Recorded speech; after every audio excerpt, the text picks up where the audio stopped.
નમસ્કાર મિત્રો, સ્વાગત છે આપ સૌનું સ્ટડી વિથ ગુજરાત ચેનલમાં। આજના વિડીયોમાં આપણે નવા રચાયેલા ગુજરાત રાજ્યના મંત્રીમંડળ વિશેની વાત કરીશું। તે પહેલાં મિત્રો હું તમને જણાવી દઉં કે જરૂરથી સ્ટડી વિથ ગુજરાત ચેનલને સબસ્ક્રાઇબ કરી દેજો અને બાજુમાં આપેલા બેલ આઇકોન પર ક્લિક પણ કરી દેજો। તો ચાલો મિત્રો, આપણે સૌપ્રથમ આજે ગુજરાત રાજ્યના મંત્રીમંડળમાં કેબિનેટ મંત્રીઓ વિશેની વાત કરીશું, જેમાં સર્વપ્રથમ વાત કરીએ ગુજરાતના મુખ્યમંત્રી એટલે કે વિજયભાઈ રમણીકલાલ રૂપાણીની। વિજયભાઈ રૂપાણી સાથે જે ખાતાઓ સંકળાયેલા છે તે વિશેની વાત કરું તમને તો સામાન્ય વહીવટ, ઉદ્યોગ, ગૃહ શહેરી વિકાસ, બંદરો, ખાણ ખનીજ, માહિતી પ્રસારણ, petroleum, climate change, planning, science and technology તેમજ તમામ નીતિઓ અને કોઈ મંત્રીઓને ન ફાળવેલા હોય તેવી તમામ બાબતો વિજયભાઈ રૂપાણી સાથે સંકળાયેલી છે। આ સિવાય મિત્રો વિજયભાઈ રૂપાણી કઈ સીટ પરથી ચૂંટણી લડ્યા હતા તે વિશેની વાત કરું તો રાજકોટ પશ્ચિમમાંથી વિજયભાઈ રૂપાણી આ વખતની ચૂંટણી લડ્યા હતા અને જેમાં વિજયી થયા હતા। ત્યારબાદ વાત કરું ગુજરાત રાજ્યના નાયબ મુખ્યમંત્રી વિશેની તો નીતિનભાઈ રતિલાલ પટેલ કે જેઓ ગુજરાત રાજ્યના નાયબ મુખ્યમંત્રી છે તેમની સાથે સંકળાયેલા ખાતાની વાત કરું તો માર્ગ, મકાન, આરોગ્ય અને પરિવાર કલ્યાણ, તબીબી શિક્ષણ, નર્મદા, કલ્પસર અને પાટનગર યોજના તેમજ નાણામંત્રીનું ખાતું પણ હવે નીતિનભાઈ પટેલને આપવામાં આવ્યું છે। સર્વપ્રથમ આ ખાતું સૌરભભાઈ પટેલ જોડે હતું, ત્યારબાદ વાદ વિવાદ થતાં આ ખાતું નીતિનભાઈ પટેલને સોંપવામાં આવ્યું છે। નીતિનભાઈ પટેલ કઈ સીટ પરથી ચૂંટણી લડ્યા હતા તે વિશેની વાત કરું તો મહેસાણામાંથી નીતિનભાઈ પટેલ આ વખતની ચૂંટણી લડીને જીત્યા હતા। ત્યારબાદ વાત કરીએ આપણે ગણપતભાઈ વસ્તાભાઈ વસાવાની કે જેઓ આદિવાસી વિકાસ, પ્રવાસન, વન વિભાગ અને મહિલા બાળ કલ્યાણના ખાતાઓ ગણપતભાઈ વસાવાને સોંપવામાં આવ્યા છે। અગાઉ વિધાનસભાના સ્પીકર તરીકે પણ તેઓ ફરજ બજાવી ચૂક્યા છે અને સતત 4 ટર્મથી ગણપતભાઈ વસાવા ચૂંટણી જીતતા આવ્યા છે। આગળ વાત કરું રણછોડભાઈ છનાભાઈ ફળદુ વિશેની તો રણછોડભાઈ ફળદુને કૃષિ, ગ્રામ વિકાસ, મત્સ્ય ઉદ્યોગ, પશુપાલન અને વાહન વ્યવહાર જેવા અગત્યના ખાતાઓ સોંપવામાં આવે છે। 2 વખતથી ગુજરાત બીજેપીના અધ્યક્ષ પણ રહી ચૂક્યા છે અને આ વખતે 3જી ટર્મથી ચૂંટણી જીત્યા છે। ત્યારબાદ વાત કરું ભૂપેન્દ્રસિંહ મનુભા ચુડાસમાની તો ભૂપેન્દ્રસિંહ ચુડાસમાને શિક્ષણ, પ્રાથમિક, માધ્યમિક ને પ્રૌઢ, ઉચ્ચ અને ટેકનિકલ શિક્ષણ, કાયદો અને ન્યાયતંત્ર, વૈજ્ઞાનિક અને સંસદીય બાબતો, ગૌ સંવર્ધન અને નાગરિક ઉડ્ડયન જેવા અગત્યના ખાતાઓ સોંપવામાં આવ્યા છે। મિત્રો ભૂપેન્દ્રસિંહ ચુડાસમા સતત 5 ટર્મથી ચૂંટણી જીતતા આવ્યા છે। આગળ વાત કરું કૌશિકભાઈ જમનાદાસ પટેલને કે જેમને મહેસૂલ વિભાગ ખાતું આપવામાં આવ્યું છે। અગાઉ મહેસૂલ વિભાગ ખાતું ભૂપેન્દ્રસિંહ ચુડાસમા પાસે હતું અને કૌશિકભાઈ પટેલ સતત 4 ટર્મથી ચૂંટણી જીતતા આવ્યા છે। ત્યારબાદ વાત કરું સૌરભભાઈ પટેલ તો સૌરભભાઈ પટેલને ઉર્જા વિભાગ એક જ ખાતું સોંપવામાં આવ્યું છે। પહેલાં ઉર્જા વિભાગ અને નાણાં વિભાગ 2 હતા, ત્યારે હવે નાણાં વિભાગ નીતિનભાઈ પટેલને સોંપી દેવામાં આવ્યું છે। સૌરભભાઈ પટેલ સતત 5 ટર્મથી ભારતીય જનતા પાર્ટી તરફથી ચૂંટણી જીતતા આવ્યા છે।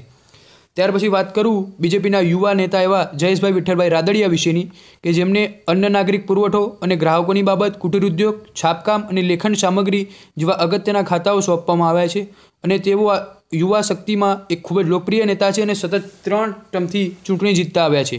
ત્યારબાદ વાત કરું દિલીપકુમાર વિરાજી ઠાકોરની કે જેમને શ્રમ રોજગાર, ડિઝાસ્ટર મેનેજમેન્ટ અને યાત્રાધામ વિકાસ જેવા અગત્યના ખાતાઓ સોંપવામાં આવે છે। તેઓ 5મી વાર આ વખતે ચૂંટણી જીત્યા છે।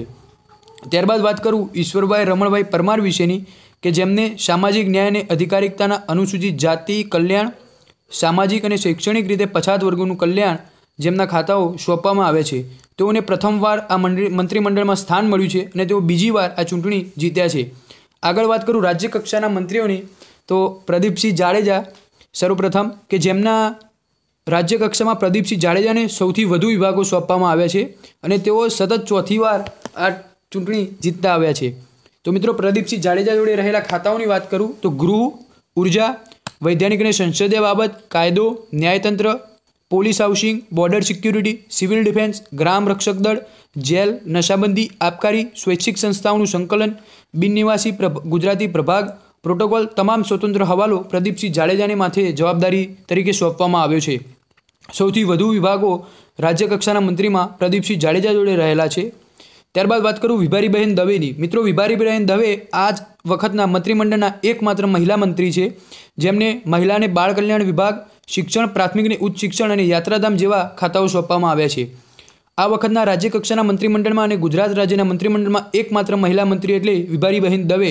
ભાવનગરના તેઓ પ્રથમ મહિલા મેયર હોવાનું બહુમાન ધરાવે છે તેમજ અગાઉ રૂપાણી સરકારમાં સંસદીય સચિવ પણ રહી ચૂક્યા છે। તેઓ 3જી વાર આ વખતની ચૂંટણી જીત્યા છે।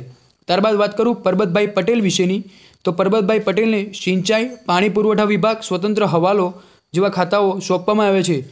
પરબતભાઈ પટેલ ભારતીય જનતા પાર્ટી માટે 5મી વખત ચૂંટણી જીત્યા છે. ત્યારબાદ વાત કરું પુરુષોત્તમભાઈ સોલંકી કે જેમને મત્સ્ય ઉદ્યોગનું ખાતું સોંપવામાં આવ્યું છે અને જેઓ સતત આ 6ઠ્ઠી ટર્મ ચૂંટણી બીજેપી વતી જીત્યા છે.